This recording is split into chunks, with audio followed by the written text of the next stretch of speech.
Hey everybody, welcome to Hit Rewind. It's very early in the morning for me. I do not sound like myself. I'm Michael, John's on the other side. I'm here as well. It is early too. We're gonna be talking comic books of 2000, all the events, the new titles. Another slim year, I feel. Another slim year. Well, on my side with all the Marvel stuff, there's definitely some strong stuff to talk about. Yeah. Huh. I wasn't reading Marvel at this point at all, except maybe Daredevil, I think I was reading. I was mostly a DC guy at this point, and most of it's just like the only thing seems to be happening is, hey, earthquake for another year. Okay. That's it. Oh man. Well, Yeah. how about this for the Marvel side of All right. things? Uh, we got the Marvel Knights series because the Marvel Knights imprint was mostly a bunch of these limited series titles. Yeah. We actually going to talk about two of them in just a moment, but there's a couple of ongoings, Daredevil being one of them. But a team book was inevitable. Right. Written by Chuck Dixon, art by Ed Barreto. The Punisher, Daredevil, Black Widow, Dagger, and Shang Chi and they have the occasional assistance from like Moon Knight and Luke Cage, and hell, even Doctor Strange pops up at one That's what I thought. I point. was gonna say I thought Um, Doctor Strange showed up. yeah, and the series lasted 15 issues, and it's pretty good. They fight an interesting group of villains like Ulik the Troll, Nightmare, Tombstone. Hell, actually, at one point they had to fight Dagger's other half Cloak, Really? as Okay, well yeah. as I think I only read the first this arc. life. Yeah, there's a life file decoy of Nick Fury that is roaming around for a while that ends up looking like Schwarzenegger at the end of T2. the It's I still think the Defenders TV show that was on Netflix should have been called Marvel Knights, and I can't believe they didn't do it. well, I would say Defenders does have a little bit more of a name Yeah, but that's not the even point. at That's that not who time. those characters are. No, but no one's gonna know who the knights are. Hell, no one's gonna know no one knew who the Inhumans were, and Yeah, you saw true. you Yeah. saw what happened with that. All right. But we also got one of the Marvel Knights entries was the Sentry, Oh yeah, yeah, yeah, created by yeah. Paul Jenkins, Jay Lee, Rick Veitch. Uh, it was originally supposed to be this over the hill addict who was just had a close connection to his dog, and managed to actually have like a space satellite and stuff, and he was just this apparently a big part of Marvel history. Well, it turned into the Sentry, who was still had a big part of Marvel's past, but because his arch enemy, the Void, turned out to be his dark side, literally, Doctor Strange and Mr. Fantastic erase him from the collective memories of everyone on Earth, including himself. And so the 5-issue miniseries kind of, you know, follows him kind of discovering who he was and why, it's like, and what's going on.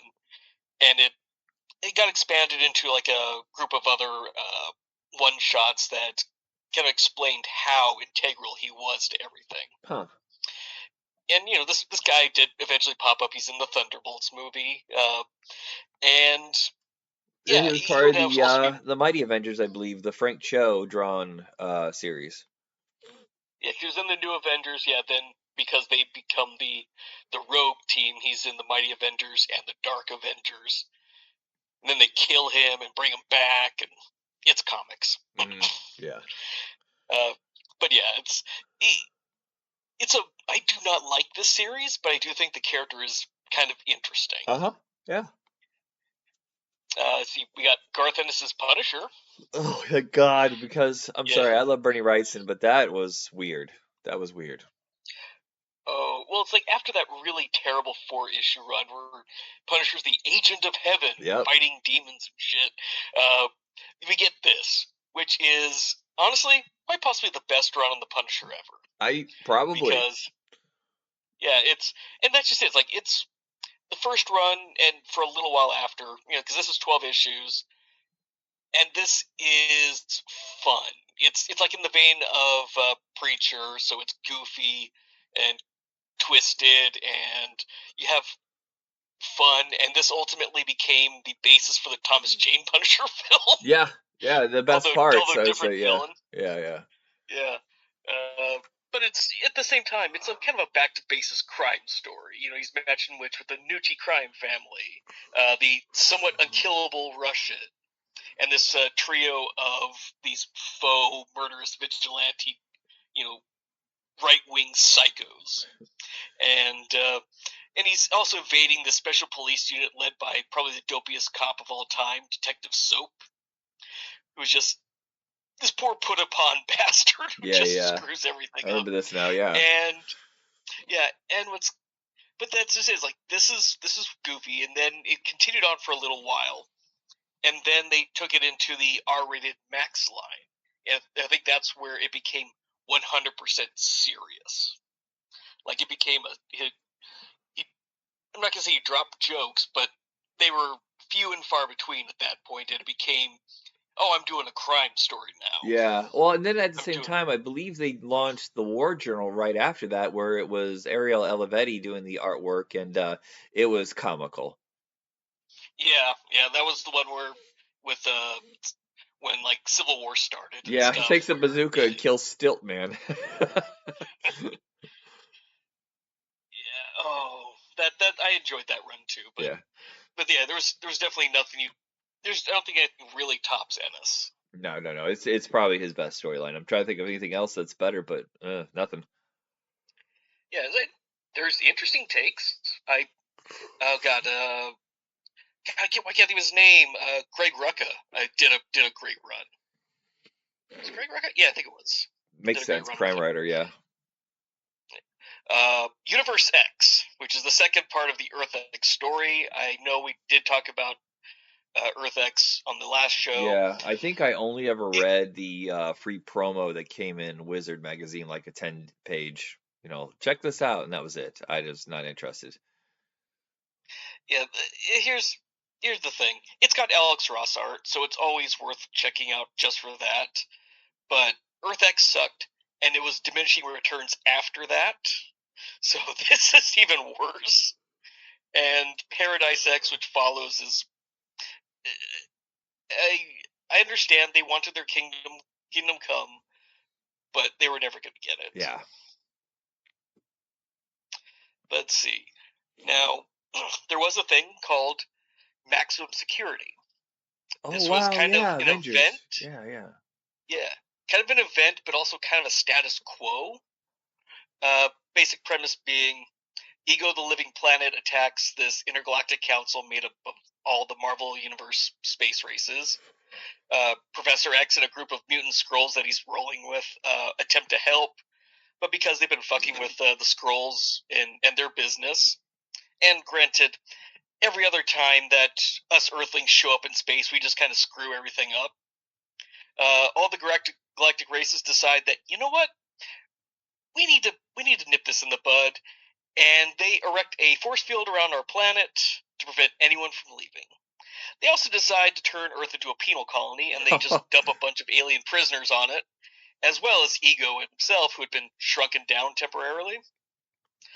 So now all the heroes are dealing with all these alien prisoners, plus the fact that Ego is starting to return to his original size and is going to destroy the planet. Yeah, no kidding.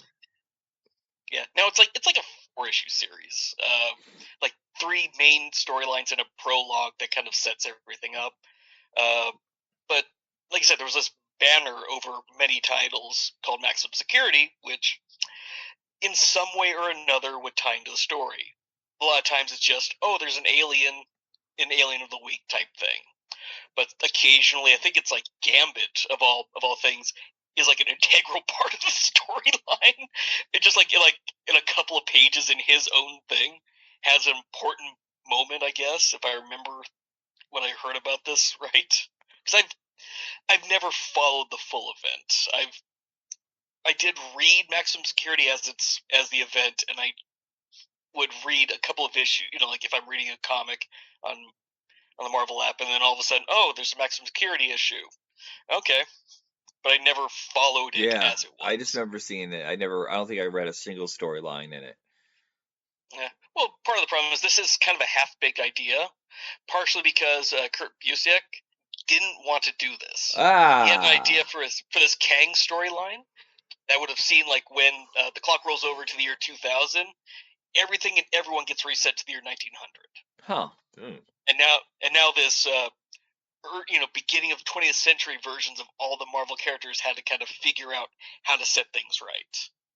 Which, let's be honest, that's kind of a little bit more of an interesting story than Earth is now Australia. Yeah. Yeah. Let's see. The Ultimate Universe began. Really? It was that late? Okay. It started, yeah. Ultimate Spider-Man was the first thing that got launched in this thing. The concept was the idea that, comics aren't as accessible because there's 30, 40, 60-year continuity. And these teens today, they just can't relate to these older characters. So Marvel editor-in-chief Joe Quesada wanted to go with, let's just do all original new characters.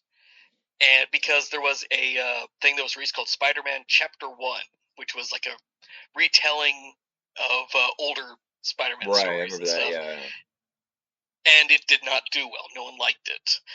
And so he didn't really want to do that with original characters. Plus, I mean, what are we going to do with our regular cast? Are we just going to stop making comics and start over? Like all the Crisis, on DC? It's like, no, they decided no, it'll be its own little set. We're not going to do new universe and create new characters that no one is going to like. And they just basically took all the characters and concepts and took them back to their original ideas and modernized them. So yeah, now you have Peter Parker. He's in high school. He's going to be bitten by the radioactive spider, and what's going to happen from there? And that's just it. Is Bendis was always good at blending humor and drama, so Spider-Man was fun to read. Yeah, well, and I gotta say, I don't like Mark Bagley's artwork, but good lord, was he efficient and prolific during this time period. Well, that helps because Bendis is wordy and and definitely, it's like he came up on time, but yeah, it's like it definitely seems like Bendis is very hard to write to draw for. Yeah. Well, this goes for 100 issues or something like that, and we get Miles Miller out of it. It goes a lot longer than that, but yeah, Miles Morales is ultimately brought in years down the line, because that's the funny thing about the Ultimate Universe. For starters, it's also where the quote unquote hot Aunt May appears. Because in the Mega universe, she's this old biddy that I remember now. You think of that, and now she's actually attractive as a comic character. Silver haired, but I can see why you would get Marissa Tomei to play her. Right. Well, did they take a bunch of stuff from the Ultimates series, like the way Captain America looks, and Nick Fury is looking like Samuel L. Jackson. The whole line had a lot more pull. Yeah, the Marvel universe, cinematic universe, takes a lot from Ultimate. Yeah, it really seems like at the end of the day, there was only like 4 series that really connect. I know they tried quite a few. I believe it was that one, the Ultimates, Ultimate Spider-Man, X-Men, and Fantastic Four were really the only ones that sold, I think. Yeah, there was like some crossover ones, but most of it, it was just those four titles for the bulk of the series. And the problem with Ultimate Universe was it got bogged down by its own continuity. Yeah. Which then led to many questionable decisions. But like I said, we did say Miles Morales comes from this, and that's always a good thing. And I got just 2 more things left, and that's we did talk about the X-Men event, the 12, on the last show, so I won't really retread too much of that. It's Apocalypse wants to take over the X-Men, Nate Gray, and fails but takes over Cyclops' body, which then results in Cyclops' death. Again. Except that's not really what happens, and there's a little thing called the Search for Cyclops, in which Cyclops did survive, but his mind is kind of fractured, and he's got Apocalypse still in his brain. The X-Men have kind of fractured at this point, and a lot of them are, and there's basically, it's like Jean Grey, Jean Grey, Wolverine, and I don't even think Bishop's there. It's like there's like only a handful of people still. You count everyone on one hand. But they eventually do track down Cyclops. They go off and burn Apocalypse out of his mind, and this destroys Apocalypse forever until they decide to bring him back. But one of the bigger stories, because this, as important as this was, is a thing called Magneto Dark Seduction, which was the ongoing shit show that is Genosha underneath Magneto's rule. And basically, it's like, he's kind of turning it into his own little fascist state because it's Magneto and he's a villain again. But he's got his children have arrived to try and chill him the fuck out. But we have a resistance led by his shitty former acolyte Fabian Cortez, who's going to try and take over. You've got the intervention of the Avengers, and shit just kind of gets to a point where he manages to consolidate power, but the stage is set for what is effectively the final crossover of the 1990s before the soft reboot of X-Men by Grant Morrison. It's just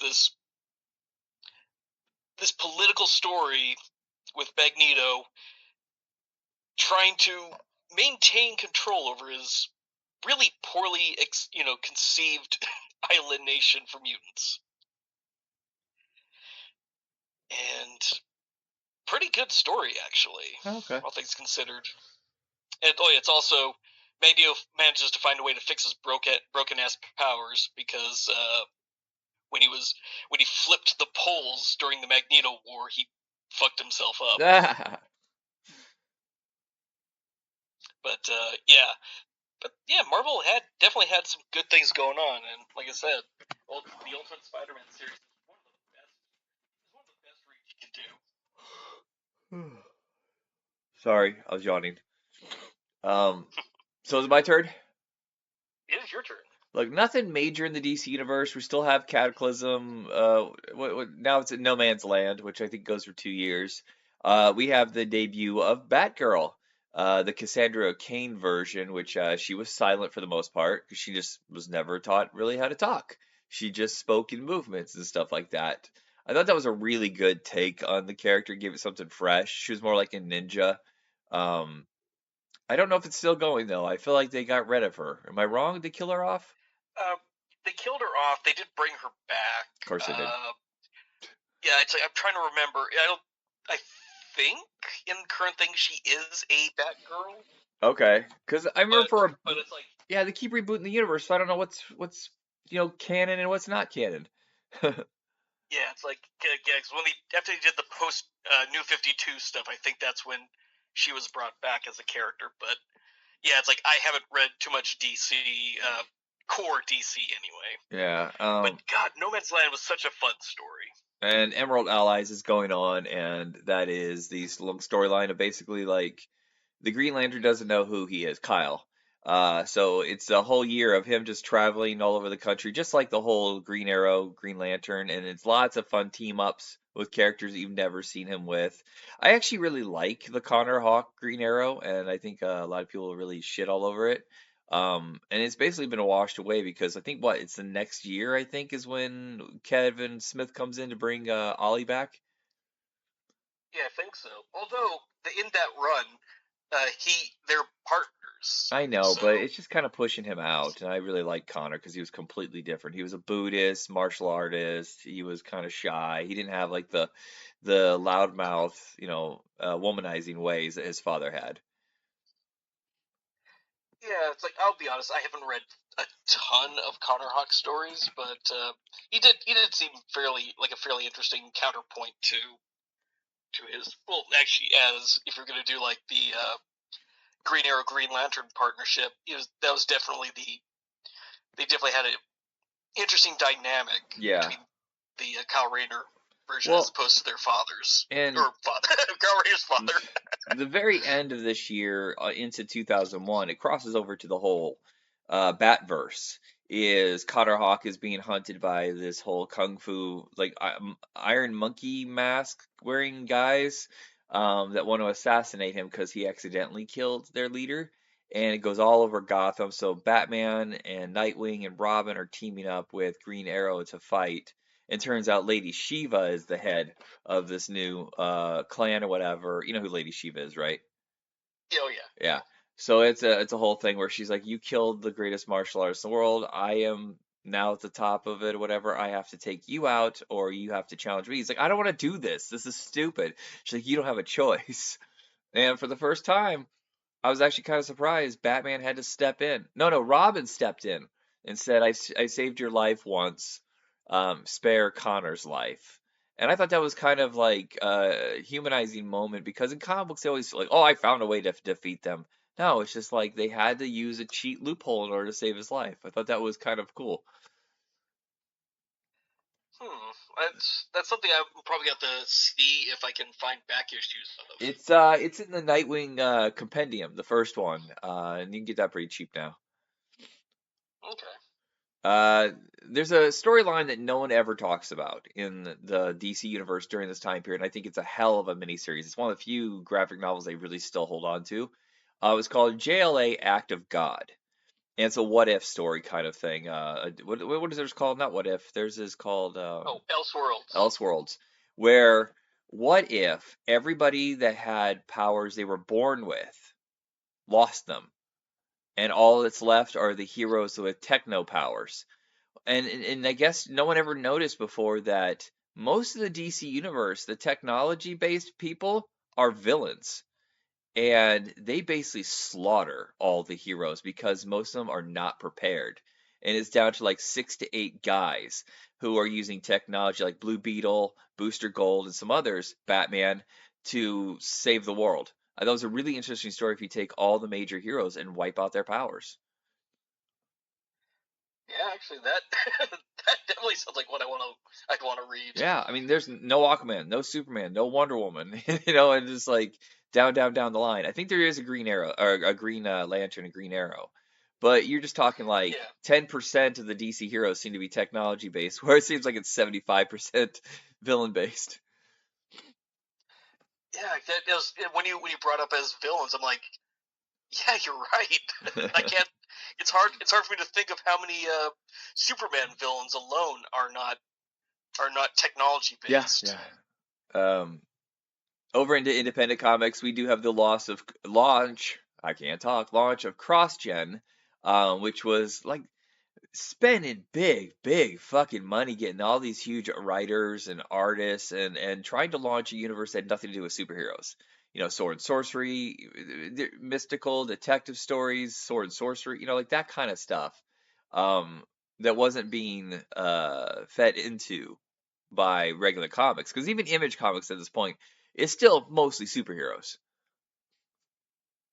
What's kind of funny is this almost showed up on my list Oh, okay. because Disney ended up purchasing Yeah. CrossGen, and so on the Marvel Lab, Mystic is on it. So Okay, yeah. and I've tried reading Mystic, but it never gelled with me. I only ever read Way of the Rat, which is a kung fu story, and Sojourn. Yes, we had the launch with Sigil, Mystic, Meridian, and Scion. And I think the thing where they fucked up is, yeah, you have a lot of money now, but guess what? In 3 years, after all this investments, I mean, he's buying buildings, he's forced everybody to move down to Florida, so that was all in-house production, and it just cost so much goddamn money that when the comics weren't selling as well as they should have, they had to shut down and like I said, sold to Disney later, which they squander. They have all this stuff they just throw away. Yeah, I have no idea why. If they're, I mean, at least they gave me a chance to read some of this stuff, but it makes me really wonder why. If you're going to have this stuff, why not use it in some way? Yeah. Don Martin, the legendary Mad artist, dies. Did you ever read Mad Magazine? Oh yeah, loved Mad Magazine. Just legendary art style, and weird sound effects that he kind of made popular in Marvel Magazine. And if you were ever a fan of Mad TV, I think he's one of the only guys that got his artwork adapted to animation. Yeah, because I'm trying to think. Like, I think they did the Spy versus Spy Yeah, stuff that too, was their but big thing with Spy versus Spy, but they did do in the first two seasons quite a few Don Martin shorts. We have Pedro and Me, the groundbreaking graphic novel by Jed Winnick. Not only does that make him a household name when it comes to comic writing, and takes him over to major print, it is a very important story. I think, doesn't it win the Pulitzer? I think so. Yeah, Yeah, and it I is think it a did. absolutely heartbreaking story. And a lot of people who discover it now would probably not have the same emotional weight, I think, because they didn't watch Pedro and Judd and all the rest of them on Real World. You got to know them a lot better. Yeah, that's the thing. Is like, yeah, if you didn't know, they were part of what, the third Real World Yeah, the cast. San Francisco one. Yeah, yeah, Yeah, and that became a big thing. Was you had Pedro being this openly gay man in this with these college kids, and you're just kind of, yeah, as you're getting into their lives and meeting this dude, yeah, and you just, yeah, for a lot of us, it became part of one of those things that part of your life, and then you ultimately hear about him passing and stuff. yeah, yeah. It's a really good comic. I wish people. I feel like it's probably hard to find now. Um, Carl Banks dies, the legendary Donald Duck, or not Donald Duck, Scrooge McDuck artist. I never really got into those comics, but good lord, his art is astounding. I had My dad got me a lot of those when I was a young kid, so Okay. I was very familiar with his art. Powers debuts, which I remember being kind of a big hubbub at the time. I think people kind of forgot about it now. It did get a couple seasons, I think, on what was it, the Sony PlayStation Network? It's like the only original Yeah, streaming. yeah, it was on the PlayStation Network, and the show wasn't very good. Oh, But okay. this series, yeah, the biggest problem is it's like it's multiple volumes spread over, like, how many different publishers released it? Yeah, yeah.